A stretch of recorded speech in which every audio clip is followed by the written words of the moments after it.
नमस्कार. ऐकू येतोय आवाज?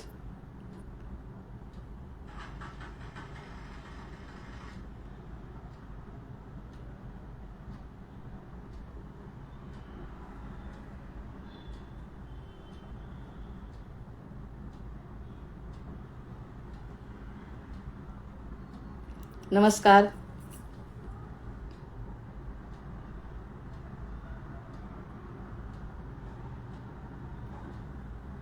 चला सुरू करते.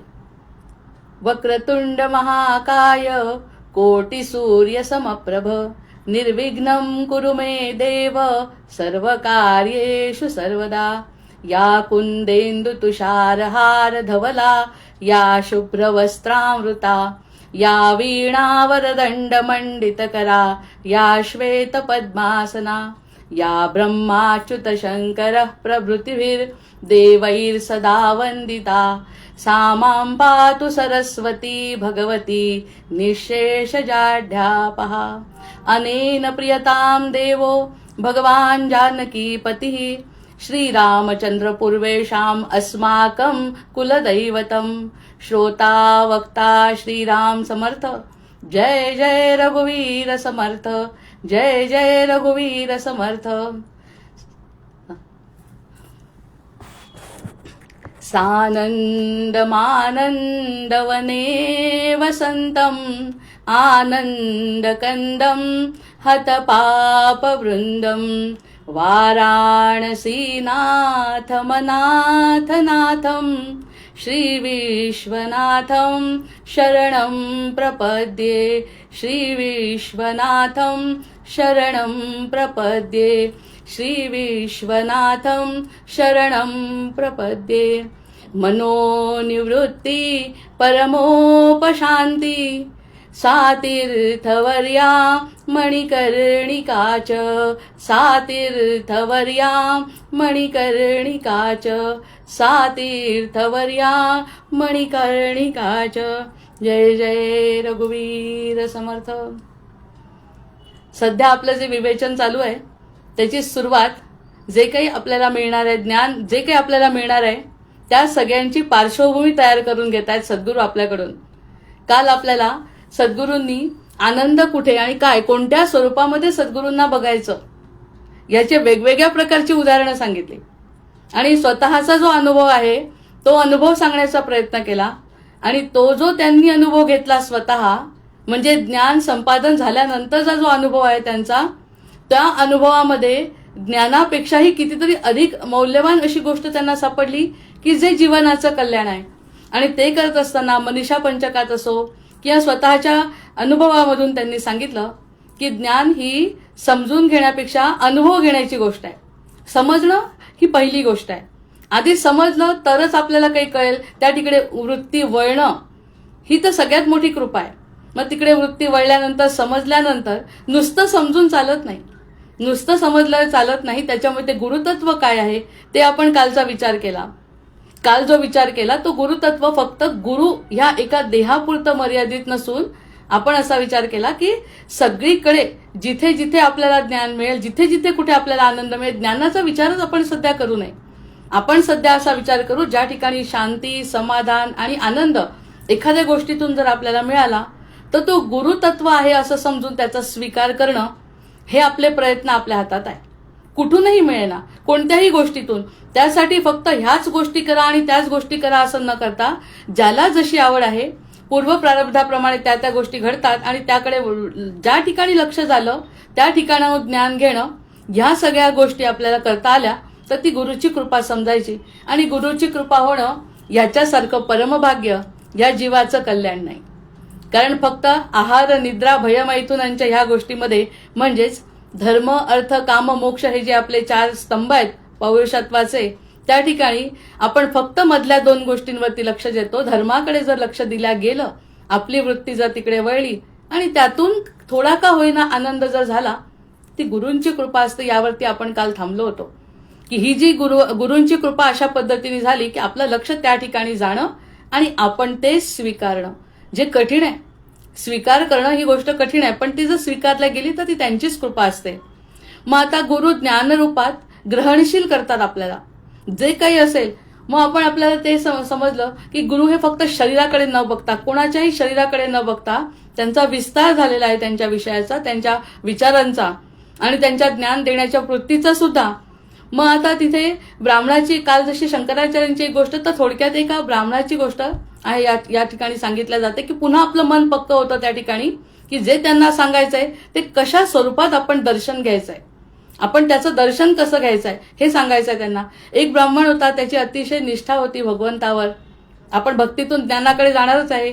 त्याची अतिशय जास्त निष्ठा होती आणि तो म्हणायचा की जे काही मी केलं, करचरण कृतम वा कायजम कर्मजम वा श्रवण नयनजम वा मानसं वा अपराधम विहितम विहितम वा सर्वमे तत्क्षमस्व जय जय करुणाब्दे श्री महादेव शंभो. म्हणजे तो जे जे काही करायचा ती सगळी कृती भगवंताला अर्पण करायची असं त्याचं मन असायचं. आणि जेव्हा घरातले लोक सगळेजण म्हणायचे की तुला काय मिळतं त्याच्यातून, तर त्याला सांगता येईना ना मला काय मिळत आहे. मग ते सांगता न आलं की लोक त्याला त्रास देतात, घरचे सुद्धा त्रास देतात आणि बाहेरचे सुद्धा त्रास देतात. तो जरी आनंदात असला, करचरण कृतंबा म्हणून जे काही करत असेल ते सगळं भगवंताला अर्पण करून जर तो आनंदात राहत असेल, तरी बाकीच्यांना या गोष्टीचा त्रास होतो आणि ते हसतात, त्याची थट्टा करतात, टिंगल टवाळी करतात. मग त्या ठिकाणी त्याच्या बायकोनी त्याला म्हटलं, तुम्ही इतका जो आनंद घेताय त्या आनंदाचं काही आहे का सिद्धता त्याची, तुम्ही आम्हाला सांगा. तो म्हणाला, अशी सिद्धता तुम्ही देऊ शकत नाही, पण मी भगवंताला निश्चितच प्रार्थना करू शकतो की मला जो आनंद मिळतोय तो सगळ्यांना मिळावा, प्रत्येकाच्या नशिबात असला पाहिजे ना. पण तो मग त्याला असा मिळावा अशी मी भगवंताला प्रार्थना करतो, देतो मी परीक्षा. तू म्हणतेय तसं एवढे मोठे छान लाडू केले, भरपूर परातभर लाडू केले आणि भगवंताकडे नेले, अर्पण करायचं ठरवलं. सकाळी स्नान संध्या करून बसलाय तिथे देवाजवळ आणि त्याला म्हणाला की भगवंता तू हे खा, तू जर हे खाल्लं तरच मला हे सगळेजण मानतील की तुझ्याजवळ काहीतरी विशेष आहे आणि भगवंत खरं अस्तित्वात आहे. मग त्याची ही परीक्षा आहे आणि त्यामध्ये पुन्हा 3-3, 4-4 गोष्टी वेगळ्या समजतात आपल्याला. ती परीक्षा एकट्याची असते, सगळ्यांची नाही. मग त्यांनी जर तसं म्हटलं तर भगवंत जवळ बसलाय, तो सकाळपासून संध्याकाळ झाली म्हणजे तो असा वाट बघतोय की आता काहीतरी देव खाईल आणि या सगळ्यांना मी सांगेन की असं असं देव खातोय वगैरे. पण इतक्यात इथे जवळपास माशा आल्या, माशांना त्यांनी उडवून लावलं. माशा उडवून लावल्या, अरे हा देवाचा आहे नैवेद्य, खराब नका करू, आणि तो उडवून लावल्या. नंतर काही वेळाने मुंग्या आल्या, त्याला ठेचून टाकलं. त्यानंतर बाहेर एक भिकारी आला, किती वेळचे तुम्ही आतमध्ये बसलाय, जो नैवेद्य झाला असेल देवाचा तर आम्हाला द्या. तर त्यांनी त्याला काठी मारली, कारण म्हणे माझ्या देवाचा नैवेद्य आहे आणि तुम्हाला हे सगळं देऊ शकत नाही. आणि हे सगळं घडल्यावर सगळ्यांना त्यांनी जेव्हा बाजूला केलं तरी तो त्या ठिकाणी झाकून झाकून नैवेद्य ठेवत होता. आणि झाकून ठेवल्यानंतर संध्याकाळ झाली, रात्र झाली, तरी सुद्धा ईश्वराचं येण्याचं काही चिन्ह दिसलं नाही, काहीही दिसलं नाही. शेवटी तो चिडला. त्याला वाटलं, अरे माझे शब्द मी इतके दिवसाची जी मेहनत करतो म्हणजे या लोकांची तर श्रद्धा नाहीच आणि वरतो ह्याची जी होती ती सुद्धा डळमळली. आणि शेवटी तो म्हणाला, असं जर असेल तर भगवंता माझा सुद्धा तुझ्यावरती विश्वास नाही, कारण तुझं नाव सिद्ध करण्यासाठीच तर मी हे सगळं करतोय की तू एकदा ते खा आणि मग त्यानंतर या लोकांना सांगे. पण सगळ्यांचं भाग्य जर उदयाला आलं नाही तर या गोष्टी घडत नाहीत. मग त्याला म्हटल्यानंतर त्यांनी ते उचललं सगळं ताट आणि सगळं ते बाहेर फेकून दिलं, रस्त्यावर फेकून दिलं आणि सरळ घरी निघून गेला. ते रस्त्यावर जे पडलेलं ताट आहे ते त्याच्यावरती सगळ्या मुंग्या, माशा आणि त्यानंतर तो भिकारी मागत होता ते सगळं, त्या सगळ्यांनी ते खाल्लं. अर्थातच यांनी फेकूनच दिलं होतं ते सगळं खाल्लं. रात्री घरी आला, घरी बायकोचे टोमणे खाल्ले, सगळ्यांचे टोमणे खाल्ले की इतकं जे तुम्ही म्हणताय ते सगळं खोटं होतं की नाही, उगाच आपलं तिथे नेत होते आणि हे सगळं करत होते. मग तो म्हणाला की हो आता असं म्हणायला पाहिजे. इतका निराश झाला आणि झोपल्याबरोबर रात्री अगदी या ब्रह्ममुहूर्तावरती त्याला पुन्हा दर्शन झालंय स्वप्नामध्ये. स्वप्नात येऊ शकतात, सुषुप्तीत येऊ शकतात, जागेपणी येऊ शकतात, ज्याला ज्याचं भाग्य असेल त्याच्या प्रमाणात येऊ शकतात. मग त्याला या ब्रह्ममुहूर्तावरती प्रत्यक्ष भगवंतांनी दर्शन दिलं आणि म्हणाले, काय हा झोपलेला, आणि म्हणाले काय सुंदर लाडू होते. तर हा म्हणाला, मी तर दिलेच नाही, मी तर तुला दिलेच नाही, तू खाल्ले कसे. तर तो म्हणाला, अरे मुंगी जेव्हा आली तेव्हा तू मला, माशी आली तू उडवून टाकलं, मुंगी आली त्याला तू ठेचून टाकलं, भिकाऱ्याला सुद्धा तू वापस पाठवलं, हे सगळं केलं तेव्हा मला इतकं वाईट वाटत होतं, कारण मी त्यांच्या रूपानेच खायला आलो होतो, मी त्यांच्या रूपाने खायला आलेलो होतो आणि तू मला हाकलून दिलं, उडवलं.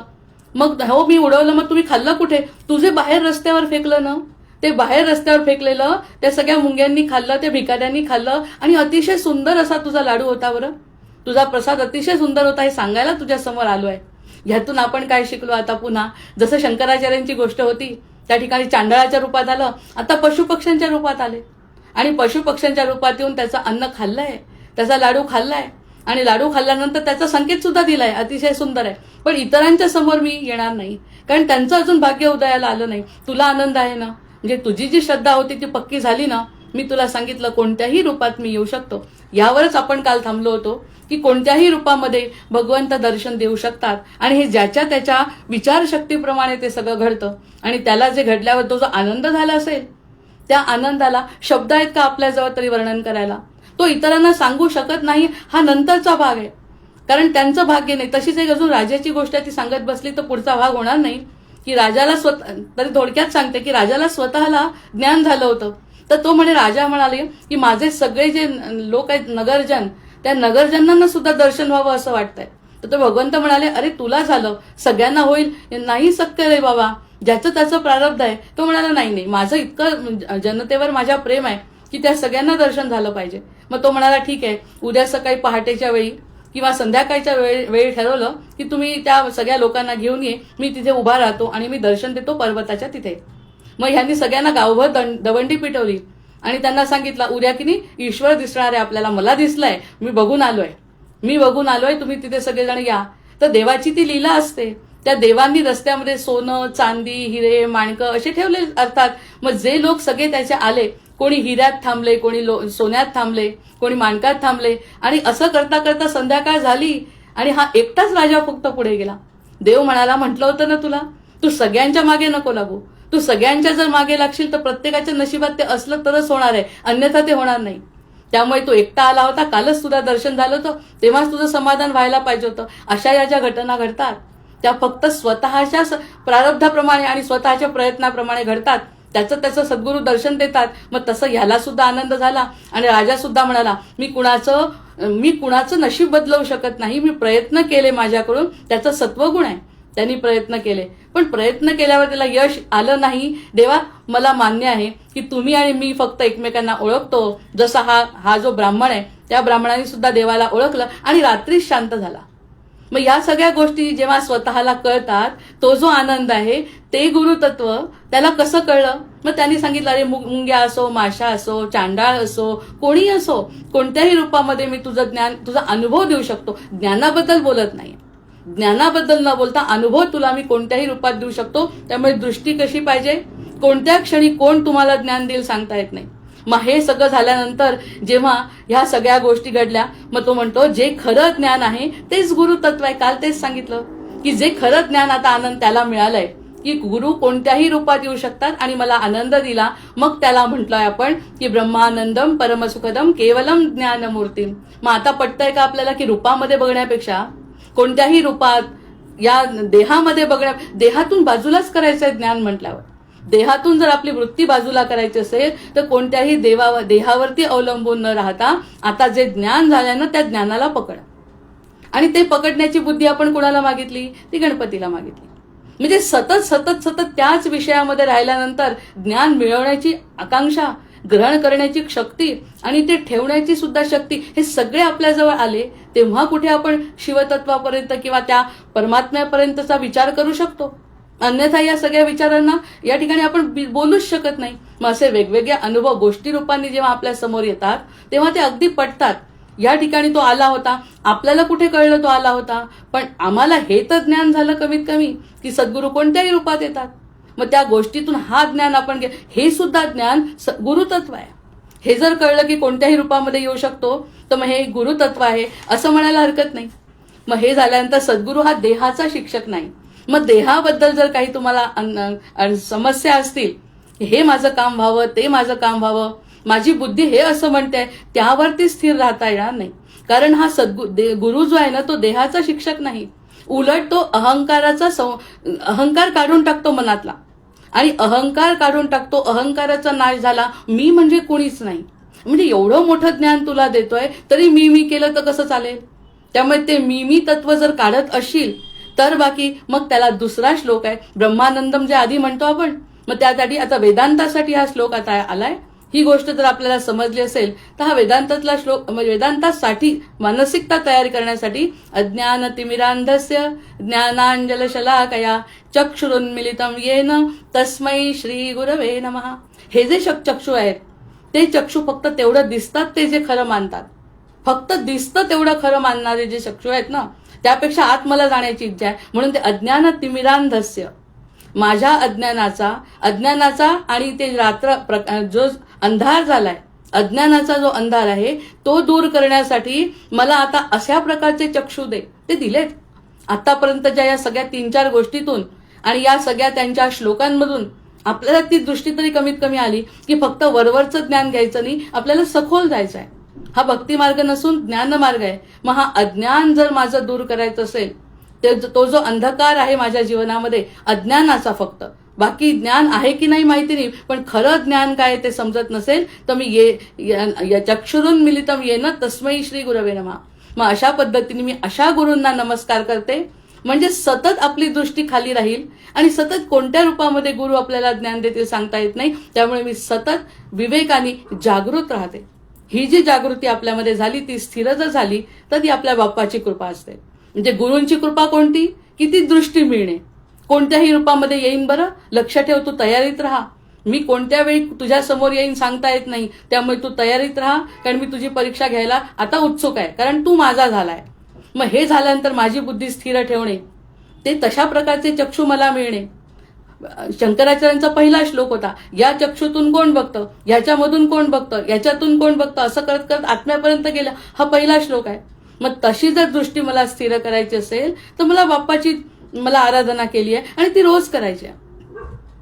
अशा प्रकारची रोज आराधना केल्यानंतर मग आता शिष्याला तो सांगतो, आता त्याचं थोडंसं ज्ञानाला जर सुरुवात केली तर तो शिष्याला सांगतो की तू शिष्य म्हणजे फक्त आपल्या देहाचा विचार करू नको. मग तू फक्त देहाचा विचार केला तर हा चांडाल, ही मुंगी असं दिसलं ना तुला आतापर्यंत, म्हणून त्याच्यापासून तू दूर होता. तू दूर राहण्याचं कारण काय, तू काहीतरी विशेष आहे, तू काहीतरी वेगळं आहे आणि ते काहीतरी वेगळे आहे. म्हणून तुझ्यामध्ये हे जे अंतर होतं ना, ते अंतर कशाचं होतं, अज्ञानाचं होतं. कारण हे अज्ञानच बाजूला करतो आता की सगळं एक आहे. जसं शंकराचार्यांना ती गंगा चांडाळाच्या घरी सुद्धा दिसली आणि आपल्या जवळ सुद्धा दिसली. ती गंगा जशी सगळ्याकडे एकच आहे, जसं ते आकाश सगळीकडे एकच आहे, भांडं सोन्याचं असो का मातीचं असो, आकाश एकच आहे ना. मग हे सगळं एकतत्व जर सगळ्यांना सांभाळत आहे तर तू हा जो वेगळेपणा करतोय ना तो खालच्या प्रमाणात करतोय. प्रत्यक्षामध्ये एकच तत्व सगळीकडे आहे हे सांगण्याचा प्रयत्न आता त्यांनी सुरू केलाय. तर ते म्हणतात जे दिसतंय ना ते देह नाही. मग देह नाही म्हटल्याबरोबर मी काही करतो असं तुला वाटू देऊ नको. हे म्हणजे संसारिक क्षेत्राबद्दल बोलत नाही, आपण परमार्थाबद्दल बोलतोय. संसारामध्ये तर आपल्याला सगळं करायचंच आहे, ते केल्याशिवाय आपला संसार पूर्ण होणारच नाही आहे. जे काही आपलं कर्तव्य आहे ते करायचंच आहे. पण ते करत असताना त्यांनी म्हटलं मीपणा कशात, की माझं आणि माझं खरं आणि हे ज्ञान खरं, मला जे पटतंय ते खरं, ते खरं नाही. त्या देहाबद्दल तू विचार करू नको, तुझं मीपणच गळून जाईल. मी काही करतो म्हणजे एखादी मोठी गोष्ट हातात सापडली, म्हणजे ज्ञानाच्या संदर्भात एखादी चांगली गोष्ट हातात सापडली की आनंद मिळतोय, ते सुद्धा तू माझी कृपा समज. ती सुद्धा तुझ्यामुळे मिळाली नाही. प्रयत्न का केले तू, कारण तुझी बुद्धी मी स्थिर केली. म्हणजे कोणतीच गोष्ट तू स्वतः करत नाही, यावरती स्थिर हो. हे सोपं नाही. बुद्धीची शरणागती आहे ना ती अतिशय कठीण आहे. कालचा आनंदाची गोष्ट होती, काल जो आनंद झाला आपल्याला की ब्रह्मानंद मिळतोय, ब्रह्मानंद मिळत असतानाचा आनंद चेहऱ्यावरती उमटला. पण त्यासाठी काय करावं लागतं हे जेव्हा सांगतो आपण, जेव्हा ही गोष्ट सांगायचा प्रयत्न केलो तर ते पहिलाच प्रश्न म्हणतात आहे की तुझा मीपणा गेला पाहिजे. तुला जर एखादी गोष्ट चांगली दिसली, समजली आणि पटली तर तीही गोष्ट तुला पटल्यामुळे नाही मिळाली, ती माझी कृपा झाली. आतापर्यंत जी कृपा समजत होतो देवाची, ती देवाची कृपा नसून तुला आता ती कृपा काय आहे ते कळेल आणि तुला शांत वाटेल. शांत वाटल्यानंतर सुद्धा म्हणायचं इदम न मम, ही शांती सुद्धा देवा तुझ्या कृपेमुळे मिळाली. हे सोपं नाही गणित. हे झाल्याशिवाय ज्ञान खरं देणार नाही. तू स्वतःला आधी विसर, तेव्हा कुठे. मग हा जो आहे ना, हा गुरु हा शिष्याच्या मृत्यूला कारक आहे असं जर मी एक स्टेटमेंट केलं तर पटेल का आपल्याला. मग आपल्या मनकर्णिकाच्या घाट्याचं जे म्हणतोय ना, मनोनिवृत्ती परमोपशांती सातीर्थवर्या मणिकर्णिकाच्या, मणिकर्णिका घाटावरती जायचं आहे, मनावर जर तुम्हाला संयम ठेवायचा आहे तर मनच मारून टाकतो, असा गुरुतत्व आहे ते. शिष्याचं मी देह, मला वाटतंय तसं, मला मिळालं, असं सगळं जर तू सोडलं ना तर तो एक प्रकारचा तुझा मानसिक शरीरामध्ये असून सुद्धा, त्या भस्माचं उदाहरण आपण विसरलो नसेल, कारण की त्या मणिकर्णिका घाटावरती ज्यांचं दहन होत आहे गेल्यानंतर त्याचं जे भस्म शंकर का लावतात, कारण असं म्हणतात की त्या ठिकाणी मणिकर्णिका घाटावरती असं झालं तर त्या ठिकाणी शंकर असतात. त्याचा अर्थ सांकेतिक त्या दिवशी आपण बोललो की श्वास शिल्लक आहे आणि वृत्ती मनीषा संपली, मनातली इच्छा संपली आणि श्वास शिल्लक आहे तर ते मुक्त असतो तो देह, त्याला काहीच वाटत नाही. ते मणिकर्णिका घाट आहे की ज्या ठिकाणी मनाने आपल्याला माझं स्वतःचं अस्तित्व नाही, शरीराचं कार्य सुरू आहे, तेव्हा शंकरापर्यंत पोहोचतो ना आपण. अशा प्रकारचा जो तो देह आहे ना, तर देहाबद्दलचा जर तुझा मीपणा गळला ना, तो गुरुला फार आवडतो. आणि ते आवडतो कशासाठी? त्यांनी आपलं कल्याण होत आहे म्हणून. प्रत्यक्षामध्ये खरं कल्याण करण्यासाठी ते गुरु उभे आहेत. आतापर्यंत जे आपल्याला मार्गदर्शन मिळालं त्या मार्गदर्शनातून अतिशय प्रसिद्धी झाली, आपल्याला जे काय पाहिजे ते मिळालं आणि शिक्षण मिळालं, मान सन्मान मिळाला, हे सगळं मार्गदर्शन झालं. हा जो गुरु अंतरात स्थित होतो तो म्हणतो मी स्वतःला जर तू विसरला ना, कारण मी सुद्धा स्वतः विसरलोय, गुरु म्हणतो स्वतःला. गुरु म्हणतो मी सुद्धा भगवंतालाच मानतो, भगवंत आणि मी स्वतःला वेगळं मानत नाही. स्वतःला विसरल्याशिवाय मोठी गोष्ट प्राप्त होत नाही. त्यामुळे तुझा असा मानसिकपणे तू स्वतःचं न राहणे, तू स्वतःचा असा विचार न करणे, एखादी गोष्ट मिळाली नाही तरी दुःखी न होणे, एखादी गोष्ट मिळाली तरी सुखी न होणे, शांत शीतोष्ण सुख दुःखेषु, असं जर तू साक्षी भावानी त्या एखाद्या गोष्टीकडे जर बघू लागला ना, तर ती गोष्ट म्हणजे आपली मानसिक एक प्रकारचं खच्चीकरण, कोणत्याही गोष्टीचा विचार करायचा नाही, म्हणजे ती गोष्ट त्या ठिकाणी संपवली ना गुरूंनी.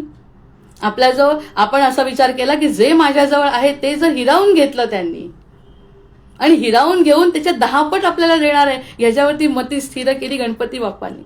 माझ्याकडून एखादी गोष्ट घेतली, आपण साधा निसर्गाचा नियम बघतो, निसर्गामध्ये जर आपण एक दाणा पेरला किती दाणे मिळतात आपल्याला, त्याचा आपण मोजू शकत नाही एवढे दाणे आपल्याला पृथ्वी देते. हा ब्रह्मांडाचा नियम आहे. ब्रह्मांडाच्या नियमाकडे आपण बघतच नाही. आपण आपला सांसारिक नियम लावतो, इतकं दिलं तर इतकं मिळेल, 4 पटही जास्त मिळालं तर ते खरं नसतं ना, तो व्यवहार आहे. इथे जर मी गुरुला माझं मन दिलं, तुम्ही म्हणाल तसं मानावा राम सर्वदा करता, तुम्ही म्हणाल तसं माझ्या समोर हा जो देह आहे ना, तो देह फक्त काम करेल, माझा आत्मा शांततेने बघत राहील त्याच्याकडे. कारण तुम्हाला पुढे आपल्याला जी गंमत करणार आहे ना, की आत्माही अमर आहे आणि आपला देह मरून जातो, मध्ये एक जी गोष्ट राहते ना तीच खूप महत्वाची आहे. त्याच्यावरती आपण ज्ञानातून चर्चा करणार आहे की ते काय आहे. मग आत्म्यालाही काही घेणं देणं नाही आणि देहालाही काही घेणं देणं नाही, कारण देह पण जाणार आहे. त्याच्यामध्ये जी गोष्ट आहे ना, ती मधली गोष्ट प्रत्येकाला पाहिजे असते. देह काय आज आहे उद्या नाही, आत्मा तर अमरच आहे, त्याला काहीच होत नाही. मध्ये काय आहे ते मन चित्त बुद्धी अहंकार, त्यांनी जर पूजा केल्या गेली तर आणि तरच देव पावतो, अन्यथा तो धर्म होतो, फक्त धर्मकारण होतं, फक्त वरवरची पूजा. मानसिक पूजा जर त्या ठिकाणी नसेल तर त्या पूजेला अर्थ नाही. आणि घरी राहून जरी मी आपल्या शंकराचं दर्शन घेतलं काशी विश्वनाथाच्या मनापासून तर पाहू शकतो. म्हणजे मनाची तळमळ जास्त आणि वरवरच्याला किंमत कमी. याचा अर्थ वरच्याला किंमत नाही असं नाही, ती सगुणोपासना आवश्यक आहे, पण सगुणोपासनेतून जर मन त्यामध्ये असेल तरच आपण भगवंतापर्यंत पोहोचू ना. मग त्यामुळे तुझ्यातलं मन मला दे, मला म्हणजे सद्गुरू म्हणतात मला दे. आता सद्गुरू इतके आतमध्ये आले आहेत आता मनामध्ये, आतापर्यंत दृष्टीत दिसत होते, इथे दिसले तिथे दिसले, मुंगीच्या रूपात दिसले, गंगेच्या रूपात दिसले, आणखी कशा कशात दिसले, कारण दृष्टी बदलली ना. चक्षुरुन्मिलितं येन तस्मै श्री गुरवे नमः. आता माझे चक्षु बदलल्यावर त्या चक्षुतून मला सर्वत्र सद्गुरू दिसायला लागले. पण आता नुसतं दिसून नाही, आता ते म्हणतात दिसून नाही फायदा, तुला अनुभव घ्यायचा आहे की नाही माझा. कारण नुसता सद्गुरूंना देऊन टाकलं, मुंगीच्या रूपात आले, तुला आनंद नाही मिळणार. आता ते आपल्या हृदयात येऊन बसले आणि आपल्या हृदयात येऊन बसल्यानंतर माझं सगळंच घेऊन टाकलं त्यांनी. कारण तू जे करशील गुरु तुमच्यामुळे झालं. आज मला काहीतरी चांगलं मिळालं, ज्ञान मिळालं, गुरु तुमच्यामुळे. आज जो मला एखादा ज्ञानाची गोष्ट मिळाली, समोर एखादा व्यक्ती मला आवडला, त्याच्याकडून मी काहीतरी घेतलं, सद्गुरु तुमच्यामुळे झालं. मला कुठे शक्य होतं. आतापर्यंत ही व्यक्ती किती वेळा माझ्या समोर आली पण मला समजलं नाही. का समजलं? गुरु तुमच्यामुळे. म्हणजे हा सारखा संवाद त्यांच्याशी होतो म्हणतात. आतमध्ये आतमधला संवाद झाल्यावर गुरु म्हणतो मला हेच पाहिजे, दुसरं काही नको आहे मला. तू माझी पूजा कर, नको करू. कारण पूजा माझ्याच गोष्टींनी माझीच पूजा करतो का? तुझ्याजवळ जे फुलं दिले, पाणी दिले, पंचामृत दिलं, सगळं दिलं, गंगा सुद्धा माझीच दिलेली आहे. तू त्यांनी काय माझी पूजा करतो? तुझं स्वतःचं काय आहे तेवढं सांग. आणि मी म्हटलं गुरु मीच तुमचा आहे हो, तुम्ही म्हणाल तसं. हा जर संवाद झाला तर गुरूंनी काय घेतलं आपल्याजवळून? आपल्याजवळून काय चोरलं? इकडे कृष्णाला आपण माखन चोर म्हणतोच ना, तो जर चोरी करायचा तर चौर्य हा त्याचा अतिशय उत्तम गुण आहे. मग तसा सद्गुरूंनी आपलं मन चोरलं, हृदय चोरलं. आणि आपण त्यांनी म्हटलं तसं म्हणजे आलं दुःख तरी काही वाटणार नाही, सुख आलं तरी काही वाटणार आहे. सुख आलं तरी आतापर्यंत कुठे समजत होतं हे गुरु आल्यामुळे मला सुख आलंय, दुःख आलं गुरु बघून घेतील. कारण देहाची जी गोष्ट आहे ना त्या देहावर मी नाहीच आता, असं सद्गुरूंची इच्छा आहे. नुसतं दर्शन नाही करायचं, आता दर्शन केल्यावर अनुभवाची गरज आहे. मग अनुभव जर घ्यायचा असेल तर काय हिरावलं त्यांनी? म्हणजे इतके मोठे विषय असतात त्या ठिकाणी मुद्दे असे सांगितले तर शिष्याचं काय हिरावलं त्यांनी? मग काय हिरावलं म्हटलं तर त्याच्या कर्तेपणा हिरावला. तो म्हणतो मी करतो मी करतो, माझ्यामुळे शक्य झालं. हे जेव्हा त्याचं वाटलं कर्तेपणा नाही माझा, मी करता नाही. तो म्हणतो करता करविता तू, नुसतं तोंडाने म्हणतो आपण. आता तुम्ही गुरुर् ब्रह्मा गुरुर्विष्णू गुरुर्देव महेश्वर, गुरु साक्षात परब्रह्म तस्मै श्री गुरवे नमः असं म्हणतो. प्रत्यक्षात आपण त्यांना काही देत नाही, त्यांच्याकडून काही घेतही नाही. पण आता माझा कर्तेपणा मी त्यांना दिला. आता माझ्या हातून एखादी गोष्ट झाली तर ती तुमच्यामुळे घडली, जी आतापर्यंत घडत नव्हती. हे थोडं भक्ती रसाकडे जातंय, पण तो भक्ती नाही, वेदांत आहे. माझा कर्तेपणा जर त्याला दिला आणि मग तो भोगता पण मी नाही. आता त्याचा जर अनुभव घेतला त्याचा फार आनंद नाही आणि फार दुःख पण नाही. त्या गोष्टीचा भोगता असणं, आतापर्यंत भोगता होतो, आपल्याला भोगून बरं वाटत होतं. एखादी गोष्ट आपल्या जीवनात घडली आणि ती घडत असताना आपल्या देहाला, मनाला, बुद्धीला, चित्ताला, अहंकाराला सगळ्याला आनंद होत होता. आणि त्या अहंकारापोटी आपण इतरांना सांगताना मी केलं. ते लग्नाचं जे उदाहरण सांगितलं की मुलीचं लग्न होईपर्यंत आपण देवाची प्रार्थना करतो, मुलीचं लग्न झालं 1 वर्ष झाल्याबरोबर आपण भगवंताला विसरतो. मग हा कर्तेपणा, आपण म्हटलं फक्त देवा तू केलं, प्रत्यक्षात त्यात केलं असं मानलं नाही. आता मी अगदी पाणी जरी प्यायलो आणि ते जर मला पचलं आणि व्यवस्थितपणे मला जर त्याचा स्वाद घेता आला, भगवंता आतापर्यंत ही गोष्ट मी रोज करत होतो पण आनंद मिळत नव्हता, आता मला जाणवतंय करता तू होता म्हणून हे मला सगळं समजा. छोट्या छोट्या गोष्टींमधून, जसे मुंगीपासून ब्रह्मदेवापर्यंत शंकराचार्यांनी सांगितलंय, तसं या छोट्या छोट्या गोष्टीतून जर मी अनुभव घेतला, आणि अनुभव हे दर्शनशास्त्र शिकवतं. आतापर्यंत ज्ञानाला किंमत नाही, भक्तीलाही तशी, भक्ती करतो म्हणजे अंधश्रद्धेतूनही होऊ शकते बरेचदा, कारण त्यांच्यासमोर पटलं नाही त्यांना, ते जे त्याचा नैवेद्य खाल्ला नाही हे पटलं नाही असं होऊ शकतं. पण अशा प्रकारचा जर आपल्या समोर अनुभव आला तर अनुभवाला चॅलेंज नाही. मग ते म्हणतात भोगतेपणाचा, नंतर भोगाची अपेक्षा असते, हे मला मिळावं, ते मला मिळावं, किंवा हे मी भगवंताला द्यावं. ही जी भोगाची अपेक्षा असते देणे आणि घेण्याची, ती सुद्धा गुरु हिरावून घेतात. आणि असं जर झालं नसेल तर समजून जायचं, असं जर झालं नसेल तर आपण अजून सद्गुरूंचे झालो नाही. म्हणजे त्याचे एक ठोकताळे आहेत सरळ सरळ, की या ठिकाणी असं जर घडलं असेल आणि मला असं वाटतंय की मी भोगता नाही, मनापासून, बरं, कोणाशी बोलायची गरज नाही, बोलून ह्या गोष्टी सांगण्याची गरजच नाही, का हा संवाद फक्त आतमधल्याशी आहे. हा आपला स्वतःशी प्रत्येक याचा संबंध असल्यामुळे देवा हे सगळं घडलंय ना, भोगता नाही आणि भवबंधन धारणच करत नाही, भवबंधनच नाही.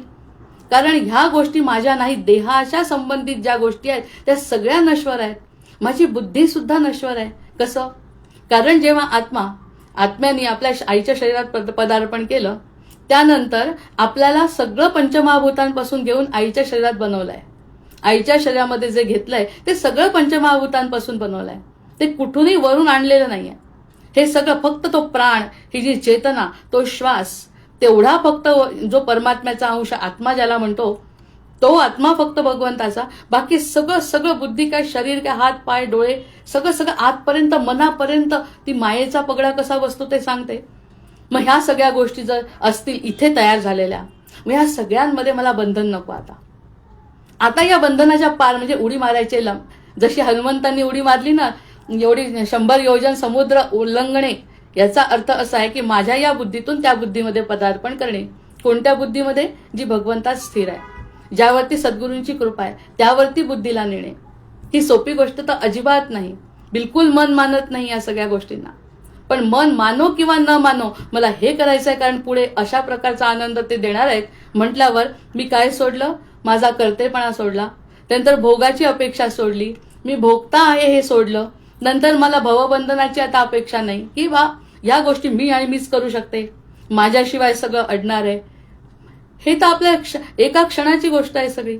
मग हे मला लक्षात आलं. करणार सगळंच आहे, सोडणार काहीच नाही आहे. पण हे माझ्या लक्षात आल्यावर मन माझं कुठे राहिलं? या संसारात न राहता सद्गुरूंच्या जवळ स्थिर झालं. आणि ते सद्गुरूंना आवडतं. तेच म्हणतं मला तेवढंच दे फक्त, बाकी काही द्यायची गरज नाही. ते जर दिलं, आता मी जे सांगीन ना, सद्गुरू म्हणतात ते सगळं तुला पटेल, कारण की तुला सगळ्या प्रश्नांची उत्तरं मिळतील. जे जे काही तुझ्या मनात प्रश्न आहेत त्या सगळ्या प्रश्नांची उत्तरं देतो. फक्त तू आधी माझा ऐक तर खरी. जसं वर्गामध्ये शिक्षक शिकवतात, सगळ्यांना शिकवतात, पण एकच मुलगा किंवा 1, 2, 3च मुलं अशी असतात की त्यांना त्यांचं कळतं आणि त्याप्रमाणे त्यांचे गुण येतात. तसं ते म्हणतात, जे मला पूर्णपणे त्यांचं मन देतील ना त्यांना, म्हणून हा दुर्मिळ योग आहे. हा अतिशय दुर्मिळ योग आहे. गुरु आणि शिष्याचा योग जो आहे तो दुर्मिळ आहे, पण मनुष्य जन्म त्याकरता प्राप्त झालाय. तर त्यामुळे तू जर माझं ऐकशील, ह्या सगळ्या गोष्टी जर तू सोडशील, म्हणजे एकदम नाही सोडून टाकायचं आपल्याला असं काही, पण मनात असं सारखा विचार करत राहायचा, हे सगळं फक्त त्यांच्या कृपेने चाललंय. आणि कठीण असेल तरी ते सगळं सांभाळणार आहे, कारण आतमध्ये मला दर्शन झालंय त्यांचं दर्शन कोणत्या रूपात होतं हे सांसारिक पण सांगितलं, आणि आतून सुद्धा आनंद कसा देतात हे सुद्धा सांगितलं. तो एकट्याचा असतो, तो सगळ्यांना मिळू शकत नाही. त्यामुळे प्रत्येकाने एकट्याने जो प्रयत्न केला त्या ठिकाणी तसा मिळतो. मग त्यामध्ये शंकराचार्य म्हणतात, नाहम देहो न मे देहो, नाहम देहो न मे देहो, भोक्ता नाहम च भोक्ता च, चिदानंद रूपम शिवोहम शिवोहम. आता निर्वाण षटकामध्ये ते म्हणतात चिदानंद रूपम शिव. त्यांचं तर सगळ्यात पहिलं म्हणजे महत्वाचं हे आहे की चिदानंद रूपम शिवोहम शिवोहम. मग सुरुवात कशाने केली? ब्रह्मानंदम परमसुखदम केवलम ज्ञानमूर्ती. ज्ञान म्हणजेच आनंद, मग वेगळं ज्ञान नाही. आनंद जर या क्षणी झाला तर पुढे जायची पण गरज नाही. ज्ञान मिळवायची सुद्धा गरज, मिळवलं तर आनंद मिळवू, पण आवश्यकता नाही. याच क्षणी जर आपण आनंदी असू तर त्यांनी सांगितलंय की चिदानंद रूपम शिवोहम शिवम. शंकराचार्यांचा आधार, शंकराचार्यांचा आशीर्वाद, गुरुतत्वातून जर आपल्याला असा मिळत असेल तर त्यांनी सांगितलं, नाहम देहो न मे देहो, भोगता नाहम च भोगताच. मी भोगता नाही, मी भोगतेपणाही काही करत नाही. नंतर मी पापपुण्याची मला भीती नाही, कारण मी स्वतः जे करतोय ते सगळं मला समजून करतोय. माझं मन सद्गुरूंना दिल्यानंतर जर करतोय तर या त्या गोष्टीची मला भीती नाही. असा जेव्हा निर्भीड, मग आपण कितीतरी वेळा हे श्लोक ऐकलाय, निशंक हो निर्भय हो मनारे, प्रचंड स्वामी बळपाठीशी रे. म्हणजे हे जे निशंक मन होतं, जे निर्भीड मन होतं, कशाची भीती वाटत नाही. आपण काही करतच नाहीये. वाईट आणि चांगलं जे करतोय त्याचं फक्त साक्षी भावाने बघतोय. समजा आपलं चुकलं असेल तर त्याचा परिणाम भोगू. जर आपण चांगलं गेलं असेल, आपण म्हणू सद्गुरू तुमच्यामुळे घडलं. ह्यामुळे आपण हलकं होतो. आणि हलकेपणाचा जो आनंद आहे तो जडत्वात कसा असेल? जर आपलं शरीर जड आहे, त्या जडाला हलक्यातूनच आनंद मिळतो. बुद्धीला क्षीण करून काय काय दिलं आपण त्यांना, मी देह मन करता हे सगळं संपून जातं, संपायला पाहिजे. आणि जर त्याचा आनंद स्वरूपच जर त्याचा आनंद असेल, आनंद होत असेल, तर हे डील करायला काय हरकत आहे? असं जर एखाद्या शिष्यानी एखाद्या कोणत्या गोष्टीतून पूर्वप्रारब्धांनी जर त्याचं ठरलं असेल तर यासारख्या गोष्टी आणखी काय उत्तम असू शकतील? मग गुरु शिष्याला आता छोटासा दर्शनशास्त्रामधला फरक आहे. आपण म्हणतो मी माझा शिष्य बनवला, एखादा शिक्षक म्हणतो मी माझा शिष्य बनवला, त्याला मेरिट आला, बोर्डामध्ये त्याचं नाव झालं, मी केला. करतो ना तो, चुकीचं काहीच नाही. आपण त्याच्या पुढे जायचा विचार जर केला तर गुरु शिष्याला माणूस बनवत नाही, तर गुरु शिष्याला जे तो कधीच नव्हता ते काढून टाकतात फक्त. किती मोठी संकल्पना आहे ही गुरुची, की आतापर्यंत जे करत होता बाबा ते तुझ्या कामाचं नाही. आणि तुझ्या आतमध्ये जे काही गुण आहेत ना, ते गुणाला वर उत्थापन करतो मी त्याचं. तुलाही फायदा आणि इतरांनाही फायदा हे करून देण्याचं काम मी करतो, मार्गदर्शन करतो. म्हणजे जे नकोय ते काढून टाकतो आणि जे आहे ते वाढवतो. किती मोठी संकल्पना आहे ही. आतापर्यंत फक्त ते जे शिकवतील ते शिकतो आपण. सर्वसाधारण संसाराचा नियम आहे, जे शिकवलं ते शिकतो, त्याप्रमाणे तेवढंच शिकतो आणि ते शिकले की त्याचे गुण आपण सांगतो, इतके इतके गुण मला मिळाले. या ठिकाणी ते म्हणतात तुझ्याजवळ जे नको आहे ते काढून टाकलं आणि जे तुला आवश्यक आहे, ज्यातून तू शाश्वत सुखाची अनुभूती घेणार आहे, ज्या ठिकाणी मी तसा तू होणार आहे. आपलं मिठाच्या बाहुलीचं उदाहरण आहे की मिठाच्या बाहुलीला सांगता येत नाही की माझं काय झालं ते समुद्रात मिळाल्यानंतर. तसं न सांगण्याचं सागरमय होते. मग तसा ती सागरमय झाल्यानंतर ती कशी विरघळून जाते आणि तिला जो आनंद मिळतो म्हणजे परमात्मा तुला स्वतःला द्यायला तयार आहे, इतक्या पुढे तुला नेणार आहे. त्यामुळे तुला जे आवश्यक नाही त्या गोष्टी मी तुला काढून टाकतो आणि ज्या तुझ्यामध्ये एकच गुण असेल चांगला तोच मी घेतो आणि त्याला वाढवतो आणि परमात्म्यापर्यंत पोहोचवतो. कारण तू परमात्म्याचा अंश आहे. त्या अंशाला धरूनच मी जर तुला वर नेलं आणि हे नेण्याचं काम कोण करतोय? गुरु करतोय. बरं, गुरुला एक रूप दिलंय का? नाही. गुरु कोणत्याही रूपात येऊ शकतो आणि तो गुण ज्याला आवडतो, त्या गुणातून ज्याला समाधान मिळतं, तो कुठपर्यंत जाऊ शकतो. नको ते काढून टाकलं आणि आहे ते वर. इतकं सोपं नाही आहे हे. गुरुचं काम जे आहे ते सोपं नाही, आपलंही त्याच्याकडे जाणं सोपं नाही. पण हे जर गेलं तर पुढे एवढा मोठा वेदांताचा सिद्धांत सांगणार आहे. पण मला तर असं वाटतं की तो सिद्धांतापेक्षाही जर तो आनंद मिळत असेल ना, त्या आनंदानेच त्यांना शरण गेल्यानंतर ते आपोआपच समजावून सांगतात आपल्याला काय करायचंय. त्यासाठी स्वतः काही करायची गरजच नाही. तेच पुढे नेतात, जे तुम्हाला आवश्यक आहे ते देतात. हे ब्रह्मांडाचा नियम आहे. ब्रह्मांडामध्ये एक पेरल्यानंतर 1000 होतो हा नियम आपण बघितला, पण तो आपल्यासाठी सुद्धा लागू आहे. ह्याची जागृती सद्गुरू करून देतात. तू काहीतरी वेगळा आहे, तू सर्वसाधारण नाही आहे. सर्वसाधारण असता तर तुला सर्वसाधारण दिलं असतं. तुझ्यामध्ये एक असा अंश आहे जो परमात्म्याचा आहे.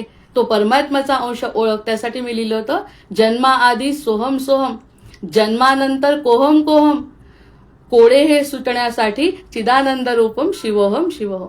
हे कोडं जर सुटायचं असेल तर चिदानंद रूपम शिवोहम शिवोहम हे मी अमृतकणामध्ये लिहिलं होतं. त्याचा शोध वेदांतात लागतोय आता.